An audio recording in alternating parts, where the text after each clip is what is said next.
Neighbors. Howdy, hi. Happy Monday. Woo, it's crazy, you guys. Not just because it's a Monday, but because school starts on Wednesday. So lots of folks attending like back to school registration nights tonight, like I did. So it's been busy. It's been a busy day. Also, I'm wearing my really awesome Red Bank Fire Department shirt because I got to do a ride-along with our fire department and observe and participate in a training exercise they did today, and got to ride along and see our chief do a building inspection and our deputy chief do a fire inspection at a preschool here in Red Bank. So I got a lot of really awesome, a day in the life experience today with our firefighters and our fire chiefs. And it was just a really cool experience. So I'm really grateful that they took the time to do that with me. And I will definitely be posting a video with some, photos from today. But for now, we've got a pretty long agenda. As you can see, I've got lots of notes on here too. A significant portion of the top part is just stuff that we're going to go over in our work session tomorrow at 5. It's very likely we won't get to voting items actually in our work session tomorrow because we've got some presentations that are happening. But that's always okay because we can always have discussion about our voting items in the regular meeting.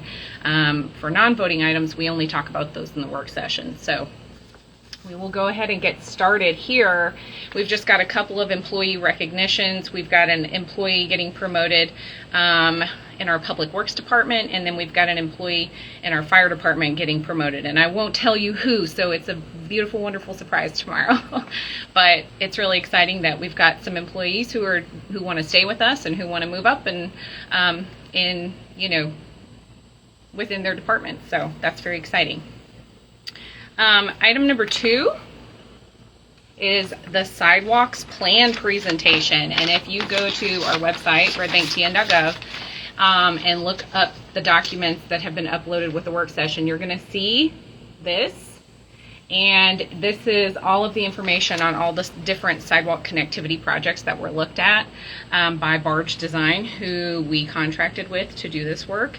And it's got really awesome information about each one of those projects. These are not listed in any particular order of preference or need or priority or anything like that. But if you go into those documents, you will see where Barge says this is for Dayton Boulevard at Browntown Wickley Road. It's got some cost estimates. This is just for design, guys. Sorry. That's just for design. That's not for actual implementation. This stuff is expensive. That's why a lot of it hasn't been done in our city. But we have got to come up with a plan and start scheduling these kinds of projects out, looking for grant funding to help subsidize, using tax revenue for those kinds of projects. But because connectivity is really important to us, we hear that all the time. All these community meetings we've been having about parks and recreation and comprehensive planning and all of that in our community, what we're hearing repeatedly is people care about being able to safely get from anywhere that they live in Red Bank to any other part of Red Bank, and that just currently doesn't exist. So sidewalk connectivity is one of those ways that we can do that for anybody who's not driving a vehicle.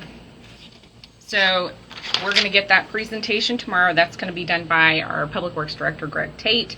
So if you can't make it, definitely tune in for that presentation. And then item number 3, we've got a franchise agreement overview. Our intern, Juan Aponte, who is with us through the UT Institute of Public Service, he's going to be going over this chart that he made that talks about our franchise agreements and contracts that we have with utility companies that provide cell service, communications infrastructure, and then EPB. So some of those contracts are state contracts, and we don't have any control over what that looks like. Some of them are, one of them, at least one of them, is a contract we've drawn up ourselves. But what Juan was tasked with was looking at these agreements because a lot of them were not current. And so he was looking at that. And there's Juan. He just joined us. Hello, Juan. I was just talking about the amazing work you've been doing on our franchise agreements, getting everything updated and current, and he's going to be presenting on that tomorrow. So definitely come out and support our wonderful intern, Juan, as he makes this presentation, because I think it's actually the last time he's with us. Sad times, but he's done awesome work for us and has been a very avid learner while he's been with us. So thank you, Juan. Number 4, we've got National Park Service Conversion Talking Paper, and that's our Community Development Director, Leslie Johnson, is going to be talking about that. And this was available at our Comprehensive Planning Visioning Workshop that we had just a couple weeks ago. In case you missed it, it is uploaded. And it's kind of got like a loose timeline of when we think we're going to be able to get to a place when we're going to be able to make a decision about what our new land conversion agreement is going to look like, that we're going to send to the National Park Service for their approval. We have to be very thoughtful and intentional with that, because in case you've missed conversation around that, TDEC has changed their requirements because they're our liaison to the National Park Service. And what was happening is there were a lot of cities that were out of compliance with land conversion agreements, and they kept sending all these things into TDEC, and then they were having to do a lot of work and then, send it to NPS, and then it wasn't going through, it wasn't getting approved. So then they were having to go back with these cities and do all this work all over again. And so what they've done now is they have made it so that when a city formally applies and TDEC gets it, we have to pay a $10,000 application fee. So what that does is it makes sure that we're doing our work on the front end, communicating with TDEC, who's communicating with NPS, to make sure that we come up with an agreement that's going to work, and that is going to be approved by the National Park Service, so that we're not wasting $10,000 of tax dollars. So it's a big deal, but she's going to be talking about that timeline and what all of that's going to look like for us to get there. Item number 5, so this is more of just like a notification. We're not actually having discussion about this tomorrow, but they are going to present a proposed employment contract for our city manager, Mr. Granum. There won't be any discussion. They're just going to be presenting us. I haven't even seen it. It's going to be brand new for all of the commissioners tomorrow. But there have been some requests made for amendments to the contract, because it has been almost 3 years, and that is a typical thing that occurs around this time in city manager contracts. So we're just going to be receiving that tomorrow, and have some time to look at that, and then I think we're not going to be looking to vote on that until September. So I'm sure that it will come up in potentially, work session discussion at our second August meeting. Probably some questions asked, things like that. But we won't be voting on that, like I said, I don't think until September. So there will be time for the public to have, get information about that and learn about what those requested amendments are. All right, number 6, we've got a public hearing and rezoning request on 200 West Euclid Street. They're requesting to rezone it from R1 residential to RTZ, which is townhome/0 lot line. Basically just where it removes those setback requirements, so they can kind of the houses can be really close together. So the person who owns this lot, I think, wants to add 1 or 2 more houses to the same lot. There's already a house that exists on that lot. The Planning Commission recommended that it be rezoned. And I talked to our planner, our Red Bank planner, and asked him if there were any neighbors who came out, because neighbors in a certain vicinity receive letters on rezoning requests. And he said that one neighbor came out who lived across the street, and she said that she was all on board with it. So I will be hearing more details about that tomorrow. So if you want to tune in for that, we'll have the public hearing first, and then we'll actually vote. And since that is a rezoning request, there are 2 votes on that. So we'll vote on that tomorrow, and then again at our next August meeting. Number 7, adopt Parks and Rec plan. Yay! It's happening. Hopefully. We've been working on this for several months now. I think we're going into our 8th or 9th month.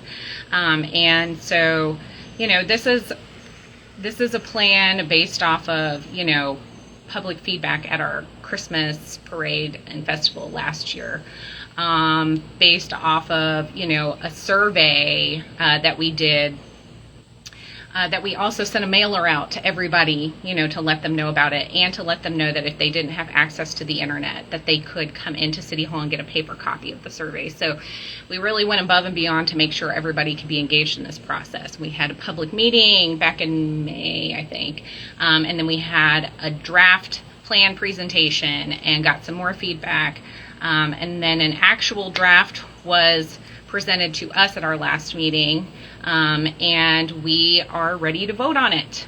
So if you are interested in seeing what the most current version of that draft looks like, it is uploaded on the website,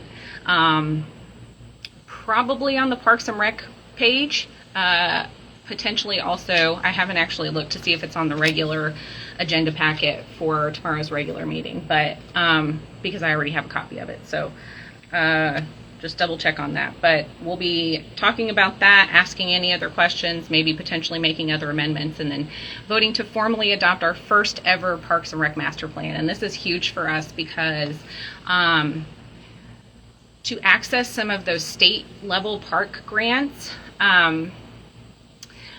there are a number of criteria that cities really have to meet to be really eligible and or competitive for those grants. One of those things is that you have a hired and dedicated Parks and Rec professional. We have a Parks and Rec manager that we hired in May of last year, Jeffrey Graby. The other thing is that you have a Parks and Rec Citizen Advisory Board, and we have one of those. We established that last year. The third thing is that you have a Parks and Rec master plan, which we are hopefully about to vote on and adopt tomorrow. And then it just has to be updated every 5 years, at least 5 years. But I think what we have talked about is probably looking at it at least minimum every 2 years, because the wants and needs of our community are going to change. Like pickleball is all the rage right now, but it might die out one day, and maybe we don't need all of our tennis courts restriped as pickleball courts. Who knows? I don't know. I mean, I hope nobody on here plays pickleball and is about to come fight me, but, just an example. So it's just a living, breathing document, and it just helps guide us in how we are prioritizing, investment in our community. So I'm really excited to vote on that tomorrow. All right, number 8. This is purchase of fire hose from Tennessee Fire Equipment in the amount of $19,975. This was budgeted for the fire department. We've been doing this piecemeal over really the past couple of years because fire hose is really expensive, so we've just been replacing, 2,000 feet and then 2,000 more feet, and so that's what we're voting on tomorrow. Item number 9 is application for the Tennessee American Water firefighting grant of up to $1,000. It's 100% grant, no match required from the city, and I think we've gotten it every year since I've been here, and our fire department uses it for certain pieces of equipment, or they'll use it to subsidize like uniform stipends or things like that. So we just have to vote to allow them to apply for that. Item number 10 is approval of the purchase of 6 new police vehicles from Lonnie Cobb Ford for an amount of up to $270,000. This was budgeted for. We voted on this in this year's budget, and that was part of a loan or some debt service that we took out. That's going to pay for that over the next 4 years. Sorry, I lost my place. Okay, number 11. So this says approve Robert Half, that is the gentleman's name, conversion fee of $20,000 for new CFO. So Robert Half is an accounting contract service that the city contracted with a month and a half ago or so, after they ended their contract with Waycaster. And so they have had a temporary employee who's been coming in and helping us in the interim while we were searching out for a CFO. Well, while this temporary employee is contracted with Robert Half, she decided to apply for our CFO position. We had 7 applications total.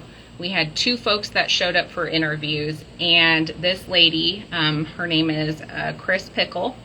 She was the interviewee that our staff agreed was the best fit for our city. So they offered her the position for CFO, but because she was contracted out through the Robert Half accounting firm as a temporary employee, we basically are having to pay like a recruitment fee to Robert Half so that she can break her contract with them and come on board as our full-time CFO.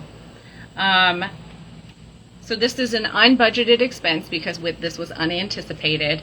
However, because we did end our contract several months early with Waycaster, there was money that we had budgeted for that that was not expended. And also, we budgeted for a full-time CFO salary and benefits starting July 1. And if this gets approved tomorrow, Ms. Pickle wouldn't be able to start until the beginning of September. So there's 2 months out of this fiscal year that we wouldn't be paying salary and benefits for a CFO. So that $20,000 kind of comes out, about even. I think actually we end up still holding on to a little bit. I've asked our city recorder to have those numbers tomorrow because I'm going to ask her about those. But yes, so that's what we're having to vote on, and if that goes through, then Ms. Pickle will be able to start full-time as our new CFO in September. Number 12 is approval of the purchase of radios for the Public Works Department in the amount of $68,781, and this was budgeted. They've just been using hand-me-down radios that don't function anymore. So this was a budgeted item, and we're just approving the purchase at this time. Number 13, approve funding for repairs to Unit 789, which is one of our garbage trucks, and I'm sure that some of you all have been missing that garbage truck, for an amount not to exceed $16,000. This is budgeted under our solid waste fund maintenance fund. So it is coming out of that to cover those repairs. Then we've got item number 14 down here. Approve funding for ground penetrating radar services from UTK Laboratory of Environmental Archaeology at a cost of $4,771 for the Red Bank Cemetery. That was unbudgeted, but we are at the point with the cemetery where we have our staff, not me, our staff and our wonderful cemetery advisory board volunteers have done so much restoration work in our Red Bank Cemetery. We have some headstones in that cemetery that go back to 1797, and some of them are in really bad shape, some of them have cracked, some of them are missing. There are depressions in the ground in some spots where you can tell there's probably somebody buried under there, but there's no headstone anymore. And so we are paying for these ground penetrating radar services to be able to locate everything that's underground, so that it can be marked accordingly in the cemetery.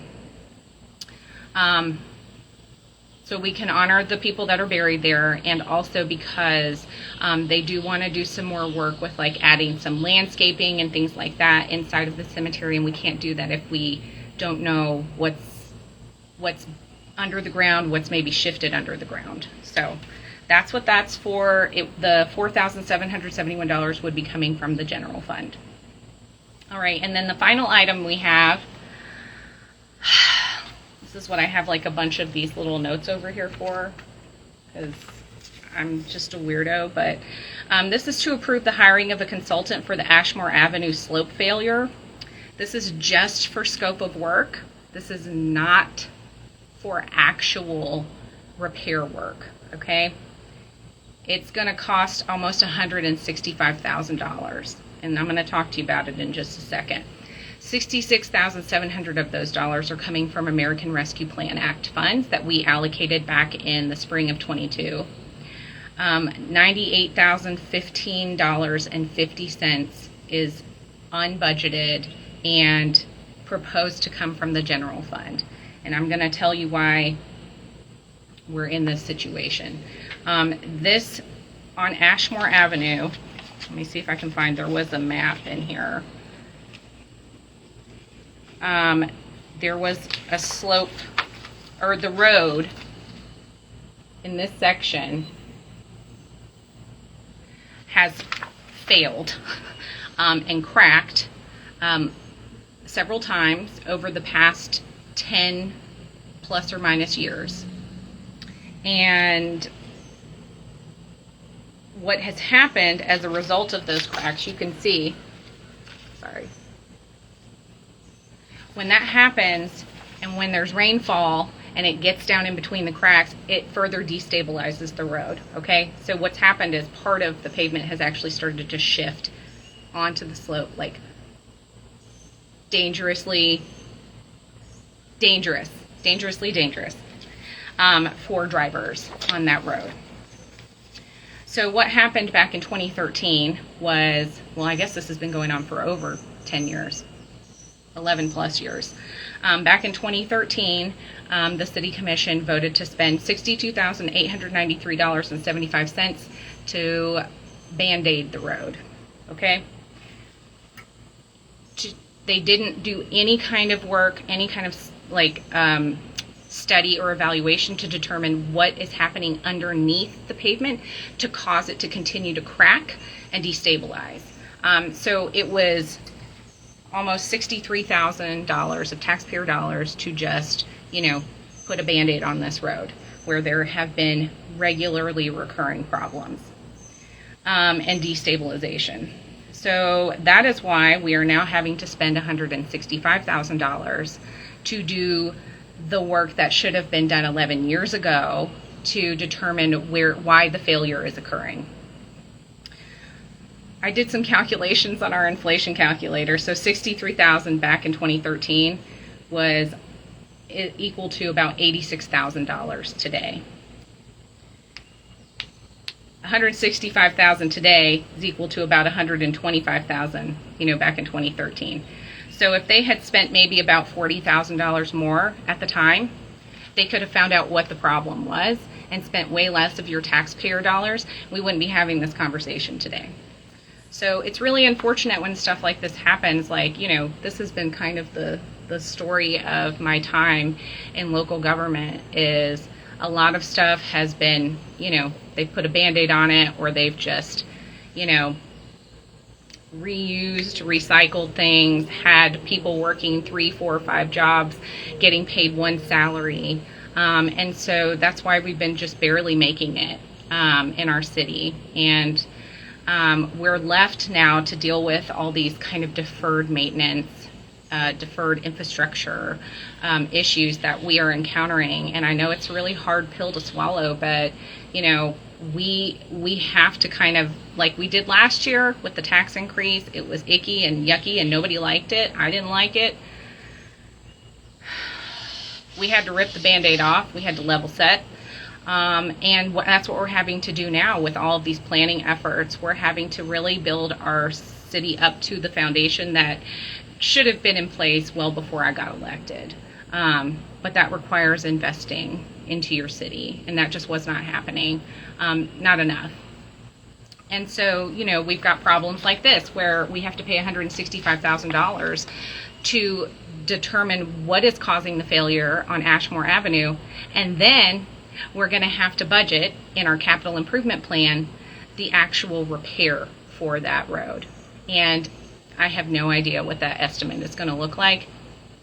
But if it's going to cost $165,000 to study it, I can't imagine it would be less than that. So that's the last item on the agenda.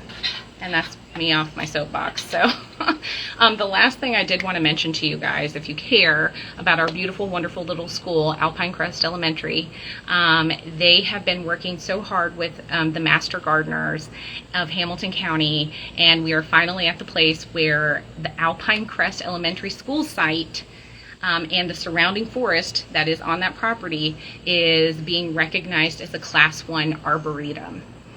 They met the criteria. The Tennessee Urban Forestry Council came in, evaluated and everything. We're having a grand opening ceremony on Saturday, August the 17th at 10 a.m. and I hope you all will come out and check out the campus.